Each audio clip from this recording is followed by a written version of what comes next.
আসসালামু আলাইকুম। খুব একটা খুশির সংবাদ। দীর্ঘ ৩৯ দিন পর নগর ভবনের তালা খুলতে যাচ্ছে মাননীয় মেয়র ইশরাক সাহেব। তবে আমার কাছে কেমন জানি একটা হাস্যকর বিষয় মনে হয় যে নিজে থেকে তালা মারলো, আবার নিজে থেকে তালা খুলতে যাচ্ছে। এটা কেমন জানি মনে হচ্ছে না, অথচ ফলাফল শূন্য। এই যে একটা নগরবাসীদের কষ্ট দেওয়া হলো, তাদের যান চলাচল ব্যবস্থার কষ্ট দেওয়া, তারপরে ধরেন তাদের যত প্রকারের সেবা, সমস্ত সেবা থেকে বঞ্চিত থাকা হলো।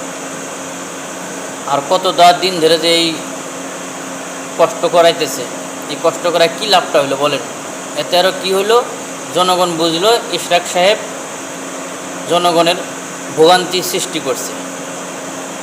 তো আমি মনে করি জনগণকে বলবো যে উনি নির্বাচনে দাঁড়াইছিল, ওনার কাছে মনে হয়েছিল উনি মেয়র, আপনারা কেউ মনে কষ্ট নেবেন না। সুতরাং যার যার জায়গায় থেকে তার যে একটা সম্মান আছে, উনি যে সাদেক হোসেন খোকার ছেলে, এই সম্মানের দিক তাকায়া তার প্রতি একটু মহব্বত রাখেন আর ক্ষমা দৃষ্টিতে দেখেন। যান চলাচল ব্যাহত হয়েছে সবাই জানে, তবে আমি মনে করি এটা তার পাওনা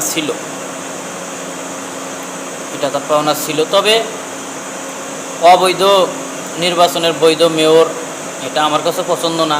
উনি লোক ভালো, উনি যদি লোক ভালো মনে করেন, ওনাকে যোগ্য মনে করেন, উনি আগামীতে নির্বাচন করবেন। যদি জনগণ ভোট দেয় মেয়র হবে, না দিলে তো নেই। সবাই ভালো থাকবেন, সুস্থ থাকবেন। খুদা হাফেজ।